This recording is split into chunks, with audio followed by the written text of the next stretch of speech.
Hello everyone, welcome to a new video, and today going to share with you a beautiful practice. It's called loving kindness, and first we'll uh, do an introduction about this practice, and it had been there for like thousands of years, and there's a very deeper state as well as when a person starts practicing this, there are huge changes that start happening. And I have met many people also, even within my practice also, even in the very first parts there were big changes that uh, happen in life also. So please enjoy, and may this video be very helpful for everybody. Today I'm going to teach you about loving kindness meditation. This is a wonderful practice that had been practiced over like thousands of years, and it is the practice of the opposite of anger, agitation, uh, frustration, and even right up to hatred. So our mind reacts, either we cling to objects, try to grasp them, or we reject them. So usually the clinging happens because of the liking that leads up to even craving.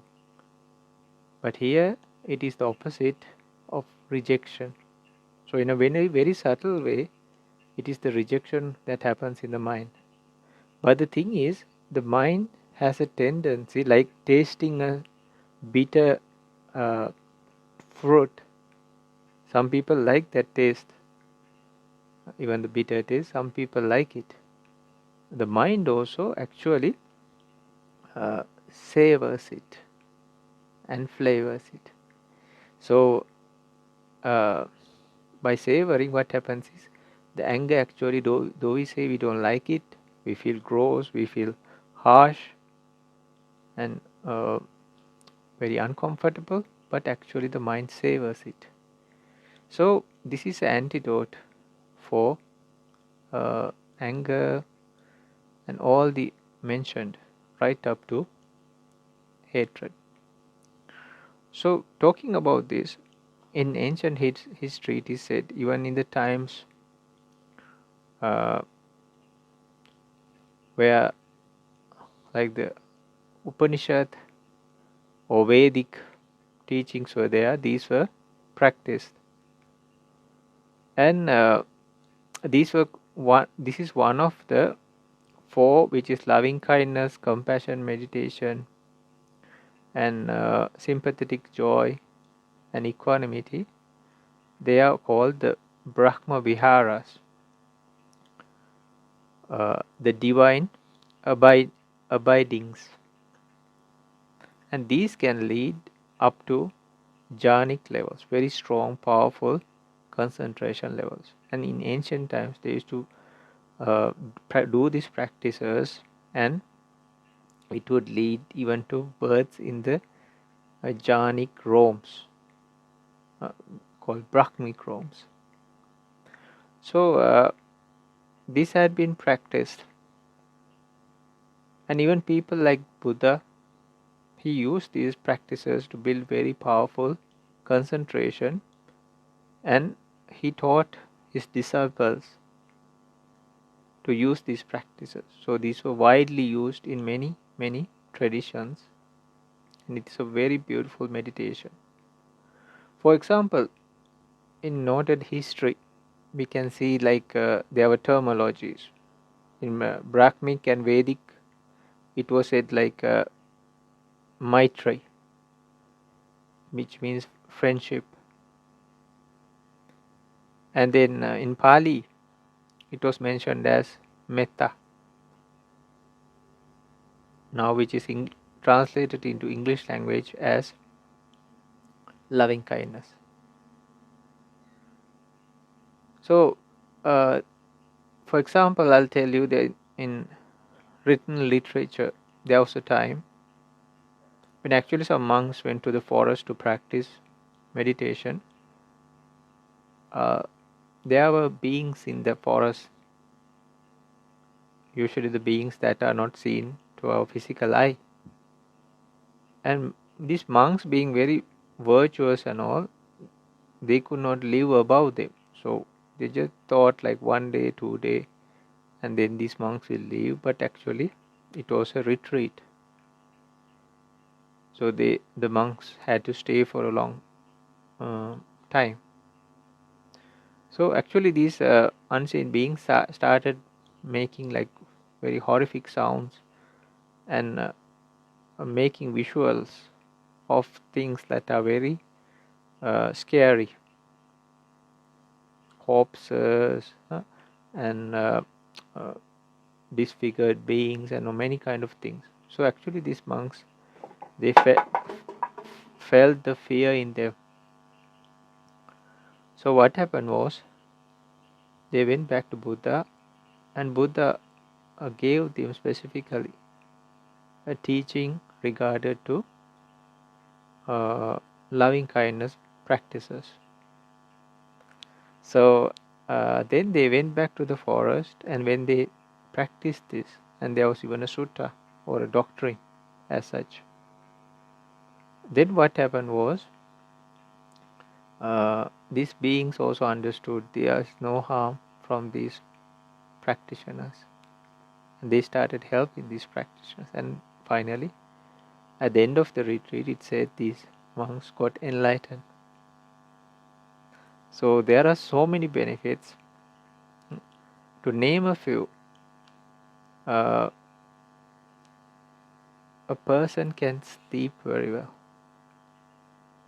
A person wakes up very well. Doesn't see nightmares. Then there are like people tend to care and love this person, be more affectionate towards this person. And even animals and other beings also tend to care and be affectionate towards this person. And deities or gods protect this person. And this person will be uh, protected, or no harm, or people who will not try to harm this person with things like poisons, weapons, and even things like fire.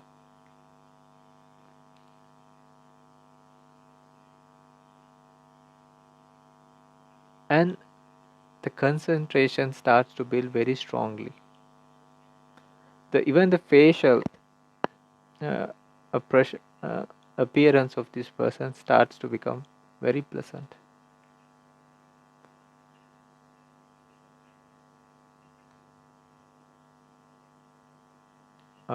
And this person will never die with uh, how say a mind that is like disturbed.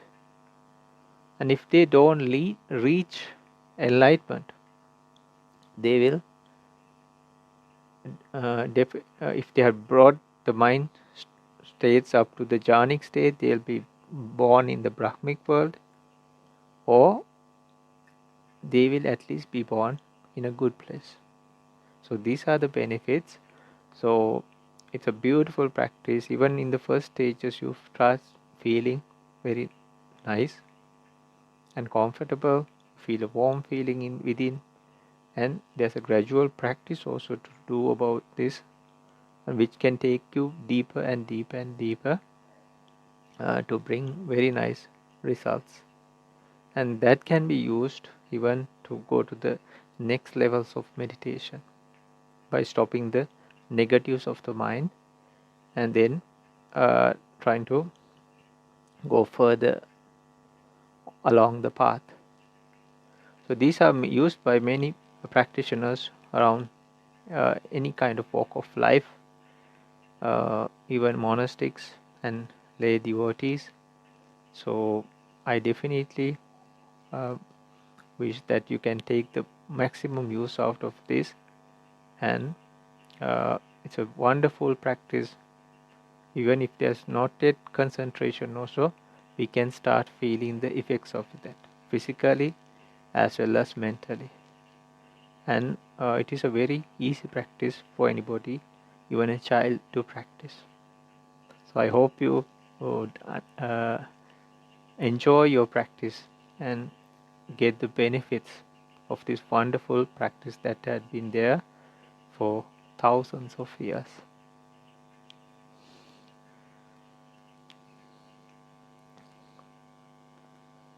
And any questions, anything, please be free to ask, inquire anytime.